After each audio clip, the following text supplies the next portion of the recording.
This is the Begin Within podcast, where we believe real, lasting health and fitness requires you to start inside before you work out. I'm your host, Nate Slegger, and I'm here to show you behind the scenes of fitness. You already know exercise is good for you, but what about all the other things in life that affect your fitness? If you're looking for extra motivation to get started or to make sure you keep going, this is the place for you.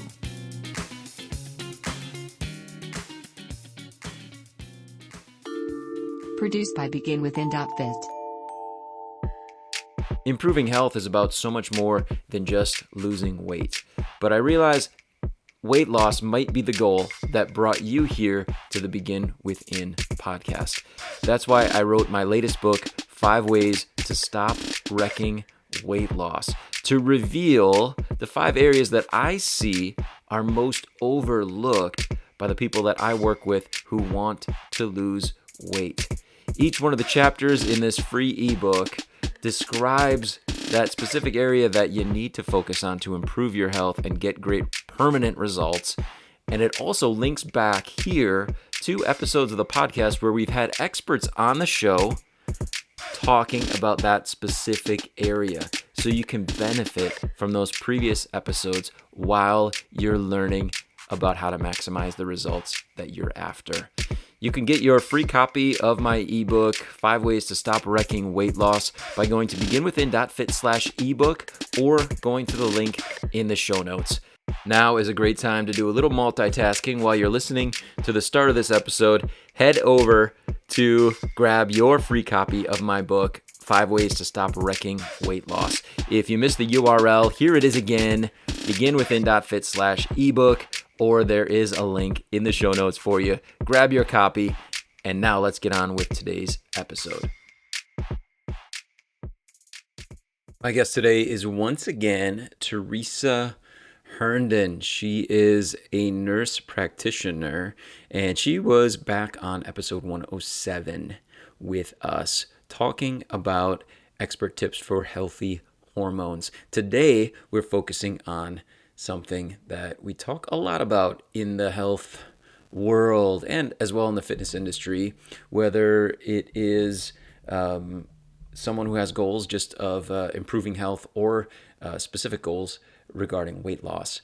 Blood sugar so often becomes part of the conversation. So I wanted to bring Teresa back on the show to talk with her about tips for balancing blood sugar. She promised me 5, but she's bringing 6 in the interview. We add one on the end. So what I'd like for you to do is just take a listen to these 6 steps that you can take to improve your health when it comes to what researchers have discovered has positive impacts on balancing blood sugar.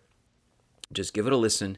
What I'd love for you to do is think about which one or which ones of these you might be able to incorporate into your life most easily. And maybe it's all of them. But just give a listen as you're listening. Think about that. So here's my interview with Teresa Herndon. So a lot of people are on what I call like a blood sugar roller coaster. Their blood sugar just goes up and down, up and down, up and down all day because of a variety of factors, dietary habits and whatnot. But it's a huge contributor to the most obvious one being diabetes.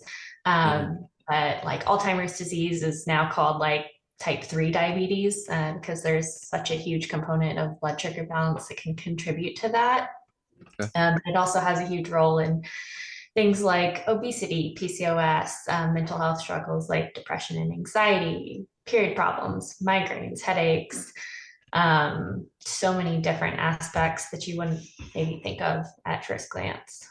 So yeah, and a lot of those just from I'm not an expert, right, by any means, because I guess my background initially with training, right, and bodybuilding and whatever is like insulin is we want that, after our workout. So we're going to have our high carbohydrate stuff after that so we can get all those nutrients into our cells and start repairing those muscles and right, what have you. But we're talking about the damage that too much insulin is doing, right? Yeah. Yeah. So insulin is an important hormone that takes blood sugar out of the bloodstream and pulls it into the cells to be able to use it. Without insulin, your blood sugar just floats freely and wreaks havoc on your body. So that's what happens with diabetics. Their insulin output decreases. And so all of a sudden they have an excess amount of glucose all the time, causes a lot of damage to the body. But yeah, insulin, you definitely need it. But if you have, over time, if you have too much glucose floating around, your insulin becomes sort of resistant. And that's where it becomes an issue. Um, so, for example, when you're in like a hyperglycemic state, too much blood sugar, something called advanced glycation end products forms. So glycation is just, not to get too technical Tell here. me, you saw me smile. You're like, yep, you lost me. Okay, let tell me me about that. let me make this relevant so I don't lose people, right? So glycation, to put it simply, is just the attachment of a sugar molecule to a protein. Okay. So when you cook your chicken breast, it turns from pink to brown, that's glycation. The same thing happens in our body. It's kind of how we age. Glycation is linked to aging. Um, that's inevitable, but we can definitely do things to slow it down. So, for example, people who have high oxidative stress, high blood sugar, they tend to produce more AGEs, the advanced glycation end products. It's kind of ironic how the acronym Yeah. is AGES, ages you. It's kind of funny to me. Yes. Anyways, people with more ages in their body have less collagen in their skin, so their appearance will age faster. Oh my goodness. I've never heard this before. That's awesome. But it makes sense. Huh. Yeah, super interesting. Wow. Um, Okay. So very connected to the aging process, mm, is us being able to balance our blood sugar, right? So yes. we're really like talking about why this is so, and that's where I started you with, right? Why do you love it so much? Why do you want to talk about blood sugar so much? Because it matters so much. Mhm. Are there other reasons why it matters so much? I mean, we hit so Mm, many. I guess I'm just curious. yeah, I mean, it's just there's so many different connections throughout the whole body. Like I said, it can, when your blood sugar's on a roller coaster all day, it can lead to like anxiety, nervousness. People often find that like their mental health is in a worse state on those days when their blood sugar, like if you have a continuous glucose monitor and you track, you can kind of correlate symptoms like that. Yeah. Um, but yeah, if you're insulin resistant, your body's not going to be able to utilize the energy that you're taking in, and that's the most important thing. um, People often say you are what you eat, but you are what you absorb. In my opinion, you can eat the greatest food, but if you're not absorbing it, utilizing it, um, it's only 50-50, right? Right. Wow. Yeah. I don't know, maybe we touched on this, but how does that process of insulin resistance happen?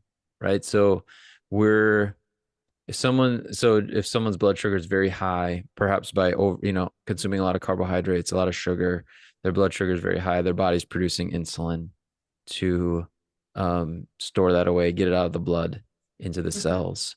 Um, so how does insulin resistance take when does that start? How does that get going? Is there a mechanism there? Yeah, so it's a slow process. I mean, health problems don't start overnight. Yeah. Um, but it's kind of, if you think about like a dripping faucet, um, and it'll slowly wear on whatever's underneath it. If you put a rock under it, it'll slowly wear on the rock. Kind of a similar concept. If you're constantly asking your body to put out more insulin all the time because you had a Snickers for breakfast, a bagel a couple hours later, then you drank your coffee on an empty stomach at lunch, like then you had pasta or pizza without any sort of protein with it for dinner. You're on this roller coaster, and eventually your Yeah. body's going to be like, I'm tired, that's enough, like we're just done, kind of thing. Okay. Got Does it. that make Yeah, sense? I think of it as Yeah. like somebody's if the kids in the neighborhood are, you know, pranking me and ringing my doorbell all the time, right? And I can't get rid of the kids, I'll just disconnect the doorbell. Yeah. And is that a simple way of looking at like what's happening on a cellular level with so much insulin? Like, hey, I got to come in there, I got to bring this stuff in there, that, and finally the body's answer is like, we can't do this. We're gonna become more resistant to insulin.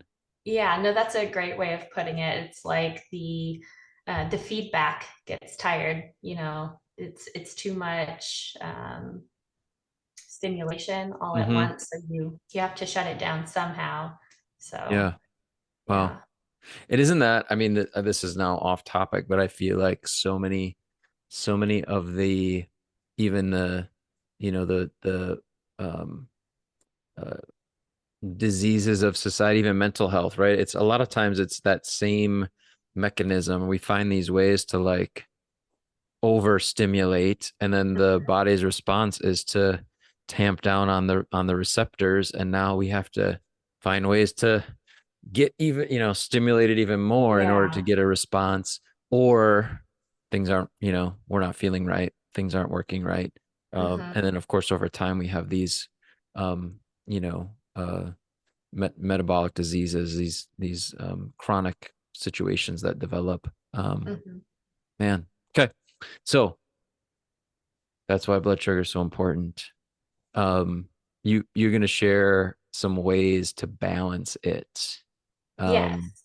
Yeah. And I think you told me you have five, but um, if you have more, that's okay. Otherwise, are we sticking to five?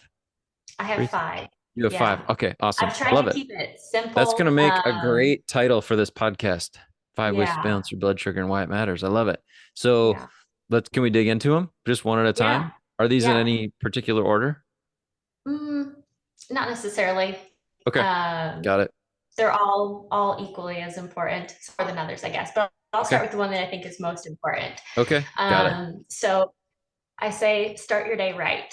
Eat a savory breakfast. Okay, so if you, like I just said, start your day off with a bagel, a Snickers bar, just something high carb sugar. It Yeah, could even be something you think is healthy, like a bowl of oatmeal, a bowl of cereal. Those are high carb things. You're setting yourself up to be on this like addiction roller coaster. So if your glucose spikes, if you eat carbohydrates, your glucose is going to spike, and in about 45 minutes, it's going to go back down. But oftentimes it'll go down below your baseline.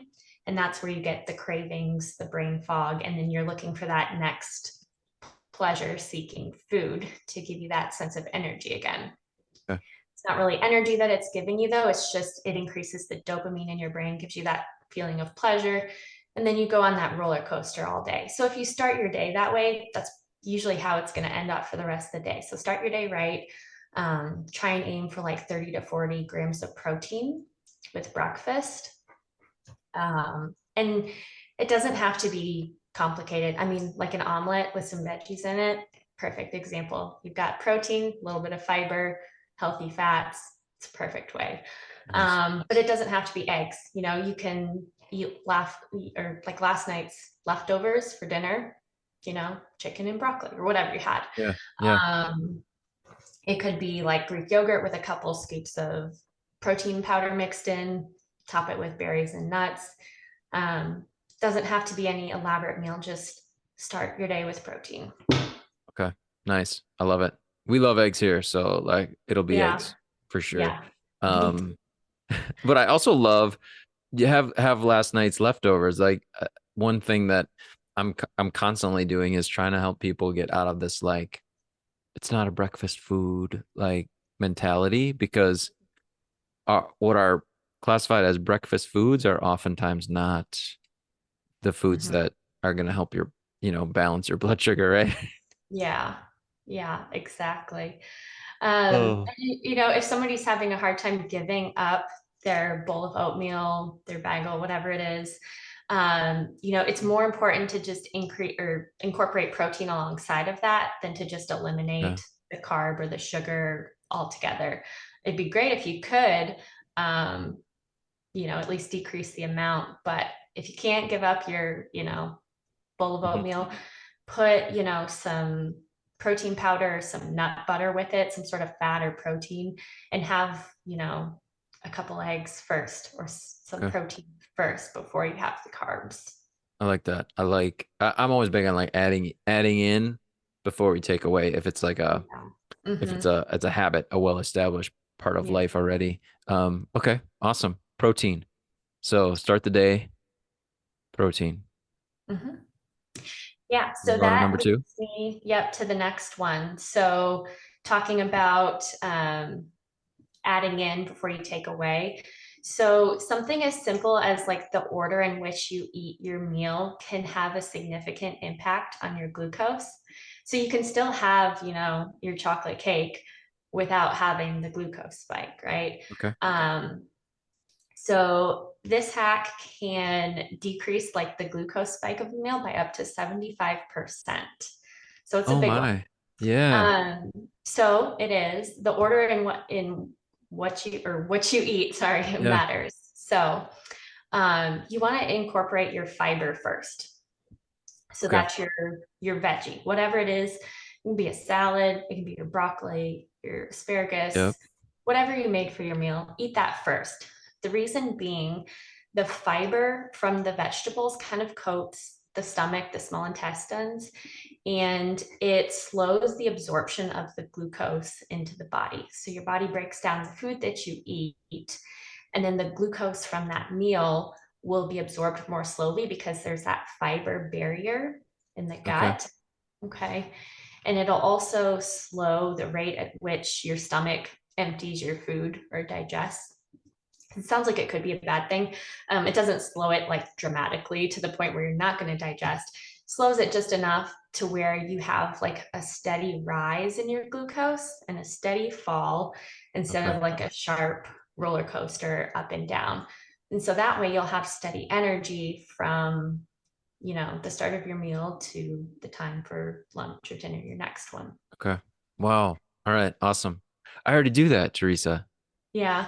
I'm What just do you like eat I don't know second? why. I'm like veggies are the healthiest thing on Yeah. this plate. I'm gonna eat them first. I don't. It's just what I do. I It's love it. intuitive. Okay.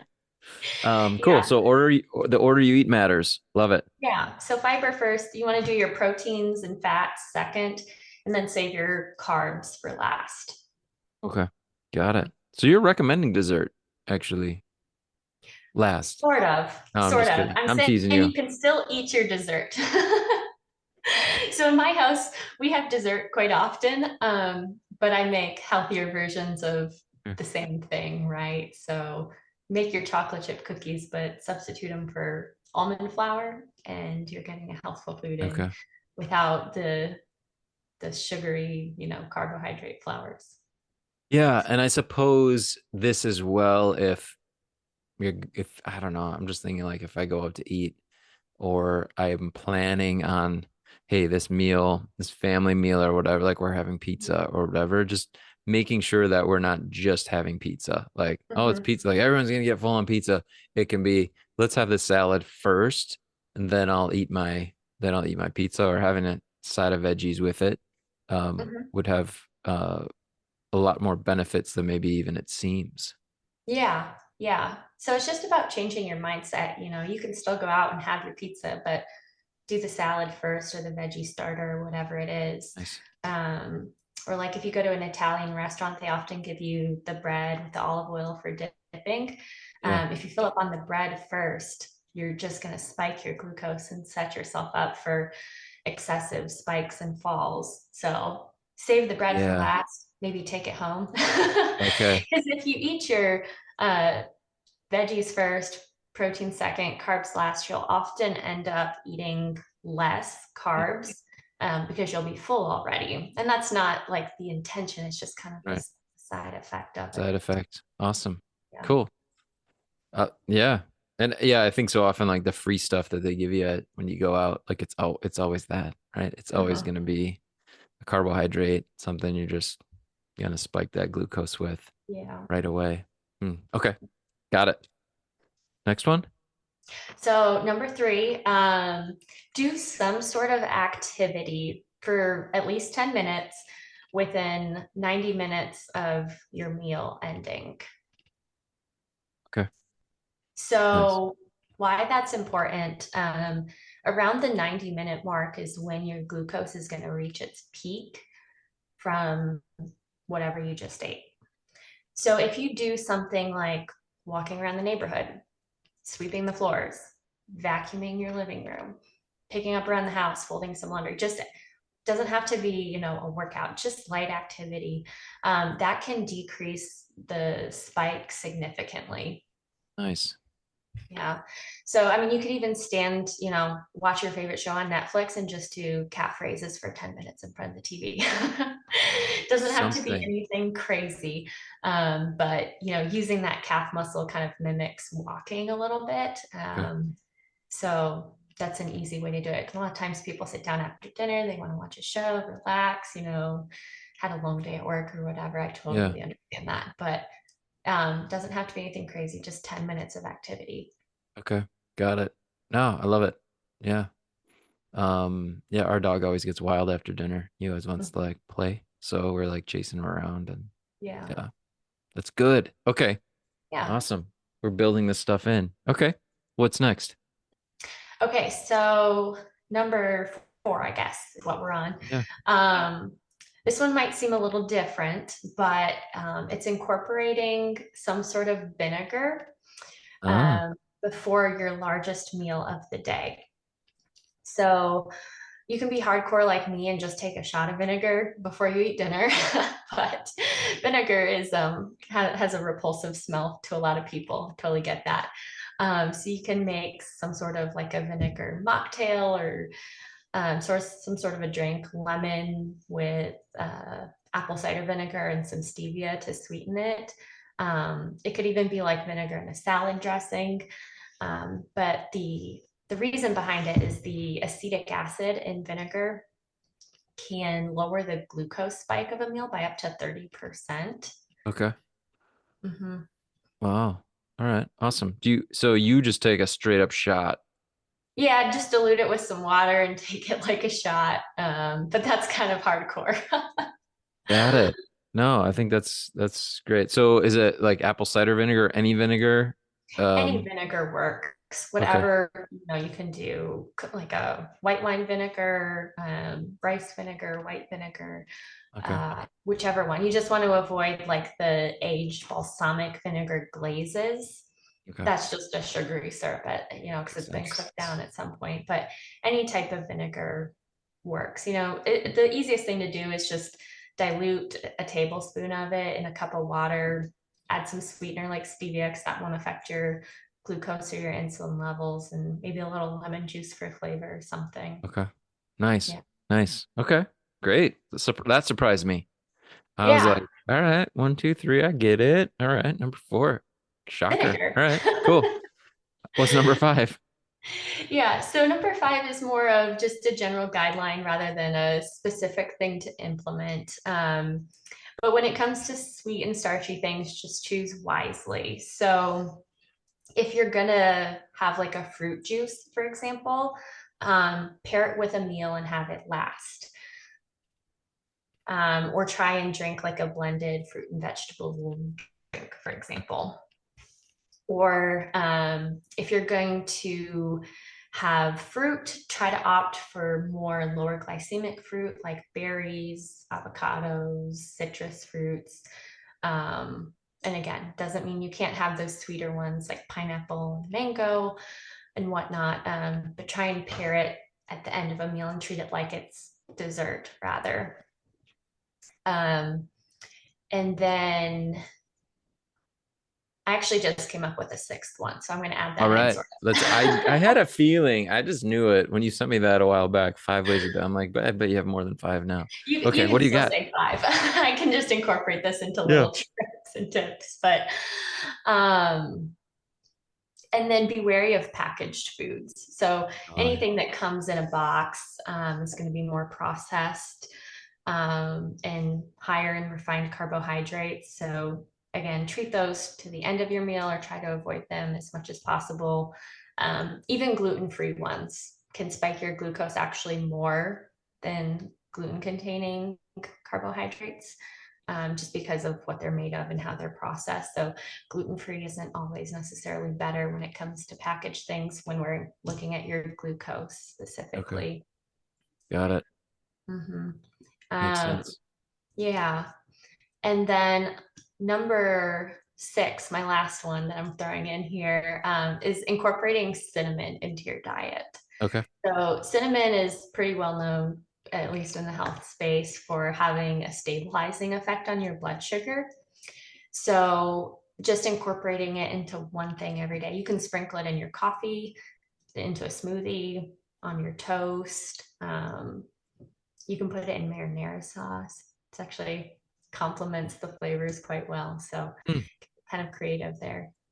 Okay. Nice. Add in cinnamon. Cool. Um, any last words on blood sugar? Why it's Mm, important? why it's important. It's just important in preventing chronic disease in the long stance. You're going to have more balanced hormones when your blood sugar is steady. Your skin's going to be clear. Your mood's going to be more steady. You're going to feel less anxious. Your brain's going to fire more rapidly. You're going to have less of that brain fog, that 2 p.m. slump. Hmm. Um, Oftentimes, when people balance their blood sugar, they kind of lose weight, even though they don't intend to. It's just kind of a side effect from treating your body well and getting it off the sugar high roller coaster. Yeah. Yeah, just working on improving health and Mhm. the benefits. I want to say the side effects of doing that, but the benefits of doing it are they're always worth it. So cool. What's the best way for people to connect with you, Teresa, and um, follow your work or um, get help for Yeah. something that they're working on improving in terms of their health? Yeah. So, best two ways to get in touch with me is either via my website or on Instagram. So, my Instagram handle is Noble Wellness CO. And then my website is noblewellnessconsulting.com. Okay, awesome. We'll have links in the show notes.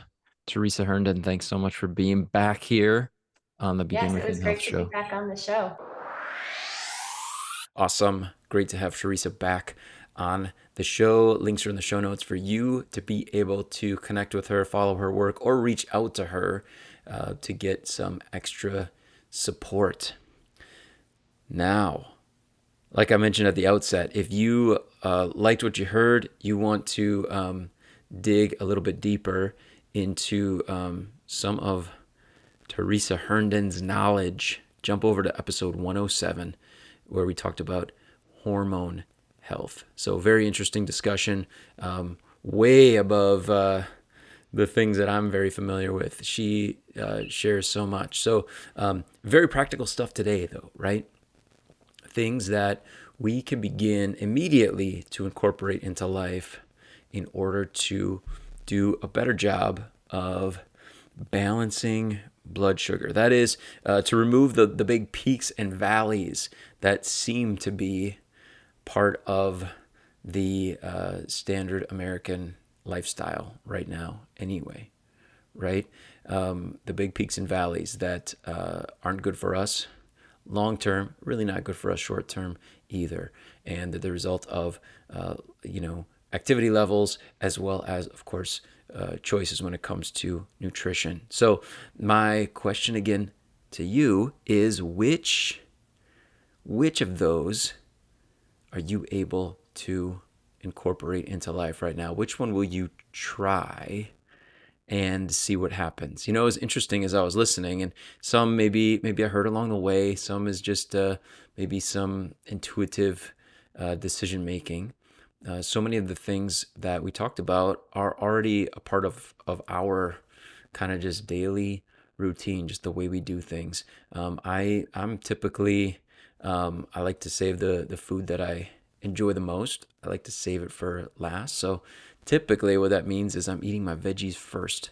And that was cool. That was a little hack that you gave us. I also love eggs. I love a savory start to the day.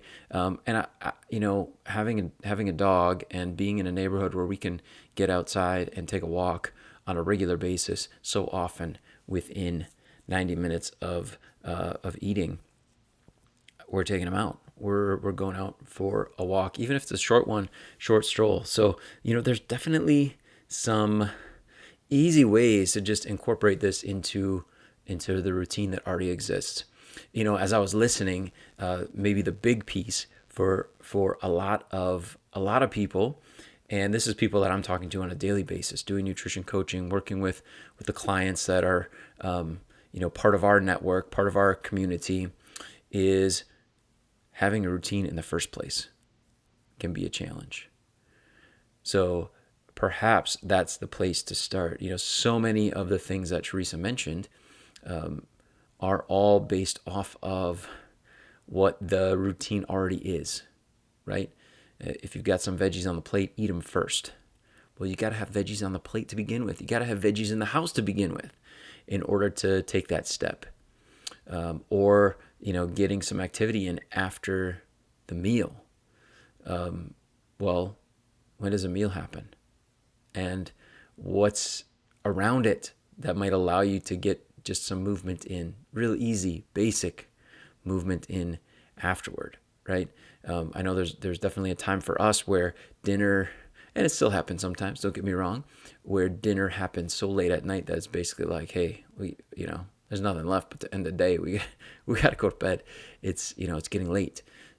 So just thinking about that, right? If that's the routine, could we shift it? How could we make some adjustments in order to begin to incorporate some of these things in? Or maybe it's just about nailing down a routine to begin with and just taking steps in that direction, knowing that having a better routine, a better system, making sure that our meals, have those healthy elements of protein, veggies, things that she mentioned, right? That they're present there along with the carbohydrates and the fats, making sure that we're having some square meals with those food groups might be the place to start.